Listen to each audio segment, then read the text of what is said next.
नमस्कार दोस्तों, आज जो है हम देखेंगे सिविल प्रक्रिया संहिता की धारा 11 प्रांग न्याय। प्रांग न्याय का अर्थ क्या है, पहले हम ये देखेंगे। प्रांग न्याय का अर्थ है पूर्व निर्णीत वाद, अर्थात ऐसा वाद जो पहले ही निर्णीत कर दिया गया हो। ऐसा वाद जिसको पहले ही पूर्व निर्णीत कर दिया गया हो उसको प्रांग न्याय कहते हैं। रेस जुडिकेटा जो है एक लैटिन शब्द है जिसका अर्थ है पहले ही निर्णीत न्याय निर्णीत किया गया हो। रेस जुडिकेटा क्या है, एक लैटिन शब्द है जिसका अर्थ है पहले ही न्याय निर्णीत किया गया हो। ऐसा बात जो पहले ही न्याय निर्णीत किया गया हो या ऐसा विषय जो पहले ही न्याय निर्णीत कर दिया गया हो। यह सिद्धांत ऐसे न्याय निर्णीत विषयों का दोबारा विचारण करने से रोकता है। प्रांग न्याय का जो सिद्धांत है वह दोबारा वाद के विचारण को रोकता है। यह सिद्धांत जो है निम्न 3 जो विषय हैं उन पर आधारित है। पहला यह है कि किसी व्यक्ति को एक वाद हेतु पर दोबारा परेशान नहीं करना चाहिए। इसमें 2 वाद होते हैं, तो ये कहता है ये सिद्धांत पहला इसका कि किसी व्यक्ति को एक वाद हेतु पर दोबारा परेशान नहीं करना चाहिए जिसका पहले ही न्याय निर्णय हो चुका है। दूसरा, यह राज्य के हित में है कि मुकदमेबाजी का जो है अंत हो। यह राज्य के हित में है कि मुकदमेबाजी या कह लीजिए वादों का जो है निपटारा किया जाए या वादों का जो है अंत हो। तीसरा इसका जो है कि एक वाद हेतु पर एक ही न्याय निर्णय जो होना आवश्यक है। ऐसा नहीं कि एक वाद हेतु पर आप 2-2, 3-3 निर्णय दें। तो इसीलिए ये सिद्धांत जो है धारा 11 CPC में जो है शामिल किया गया है। इस सिद्धांत को समझने के लिए इसके आवश्यक तत्वों को भी समझना आवश्यक है। इसके जो आवश्यक तत्व हैं इसमें कुल मिला के जो है 5 आवश्यक तत्व दिए गए हैं। पहला तो कि एक जो है पूर्ववर्ती वाद होना चाहिए। इसका मतलब ये है कि जो प्रांग न्याय का सिद्धांत है इसमें 2 वाद होते हैं, एक पूर्ववर्ती और एक पश्चातवर्ती। यहाँ पूर्ववर्ती वाद का अर्थ ऐसे वाद से है जो पहले न्याय निर्णीत हो चुका हो, भले ही वो बाद में संस्थित हुआ हो, लेकिन ऐसा न्याय निर्णय जो पहले जो है डिसाइड हो चुका हो उसको पूर्ववर्ती वाद कहा जाता है। प्रांग न्याय के सिद्धांत के अंतर्गत ऐसा वाद जो पूर्व में डिसाइड हो चुका है, भले ही वो बाद में ही क्यों ना संस्थित हुआ हो।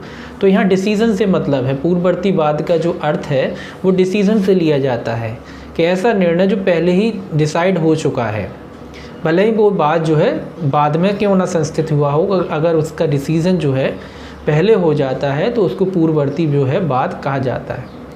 दूसरा आवश्यक शर्त है इसके लिए कि इसमें समान पक्षकार होना चाहिए। जैसे कि धारा 10 में अपन ने पढ़ा था, वही शर्तें इसके लिए हैं कि इसमें जो है समान पक्षकार होने चाहिए।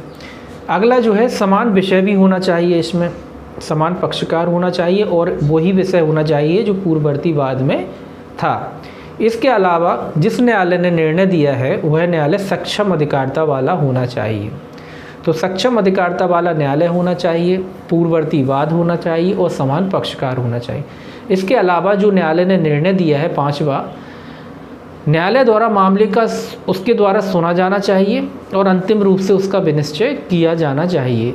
ये जो है इसके लिए आवश्यक शर्तें हैं। तो आवश्यक शर्तें क्या क्या हैं? एक तो पूर्ववर्ती वाद, दूसरा समान पक्षकार, तीसरा समान विषय, चौथा सक्षम जो है न्यायालय, 5वां है न्यायालय द्वारा मामले का सुना जाना और अंतिम रूप से निर्णय किया जाना। तो इसके लिए आवश्यक है कि जिस न्यायालय ने भी जो है उसका निराकरण किया हो उसने जो है मामले को सुना हो और अंतिम रूप से जो है उसका जो है निर्णय दिया हो। इसके अलावा जो है प्रांग न्याय के सिद्धांत में एक जो है आपका प्रलक्षित प्रांग न्याय का सिद्धांत भी समाहित है, जिसको जो है धारा 11 के स्पष्टीकरण 4 में बताया गया है। अब प्रलक्षित प्रांग न्याय होता क्या है? प्रलक्षित प्रांग न्याय का अर्थ है कि ऐसा कोई भी विषय जो पहले उठाया जा सकता था, मतलब जब आपने बात किया था उस समय अगर आप उसको विषय को उठा सकते थे और अगर आपने नहीं उठाया है तो ऐसा मामले का जो है माना जाएगा कि ऐसा मामला जो है न्यायालय द्वारा विनिश्चय कर दिया गया है। कैसे? इसको उदाहरण से अपन समझ सकते हैं कि मान लीजिए आप किसी की जो है किराएदारी और जो है शेष किराए के लिए जो है वाद लाते हैं, किराएदारी और शेष किराए के लिए जो है आप वाद लाते हैं, या कह लीजिए किराएदारी के लिए वाद लाते हैं आप किसी व्यक्ति से। आप जो है आपका किराएदार है और उसने जो है आपका जो है किराया जो है नहीं चुकाया है और आप चाहते हैं कि जो है इसका जो ये हमारा किराया वापस करे, जितना किराया बचा हुआ है उतना किराया हमारा दे और साथ ही साथ हमारा घर खाली करे। अगर इसके लिए बात लाते हैं और अगर आप उसमें केवल किराए के लिए भी बात उठाते हैं कि किराया नहीं चुकाया और घर खाली करने की अगर बात नहीं करते हैं तो बाद में आप उस विषय पर जो है बात नहीं ला सकते। मान लिया जाएगा, या मान लीजिए आपने केवल घर खाली करा लिया है और आपने शेष किराया अगर नहीं मांगा तो उस शेष किराए को मांगने के लिए आप दोबारा से बात नहीं ला सकते। मान लिया जाएगा कि ये जो निर्णय है न्यायालय प्रलक्षित है और यानी कि न्यायालय ने इसमें जो है अपना निर्णय सुना दिया है। अगर आप मांगना चाहते तो एक ही बार में उस विषय को मांग सकती थी। ठीक है, अब देखिए हम दोनों में अंतर देखें कि धारा 10 और धारा 11 में क्या अंतर, यानी विचाराधीन न्याय या रेस सब जुडिकेटा और प्रांग न्याय यानी रेस जुडिकेटा में क्या अंतर है। देखिए धारा 10 जो हमने पढ़ी थी वो विचाराधीन वाद से संबंधित थी और जबकि ये जो धारा है ये पूर्व निर्णीत वाद से संबंधित है। दोनों में अंतर क्या है, देखिए धारा 10 जो थी वो न्यायालय को कोई नया वाद ग्रहण करने से रोकती है, यानी कि आपके अधिकारों को समाप्त नहीं करती, जब बल्कि जो है न्यायालय को जो है कोई नया वाद ग्रहण करने से रोकती है, केवल स्टे लगाती है।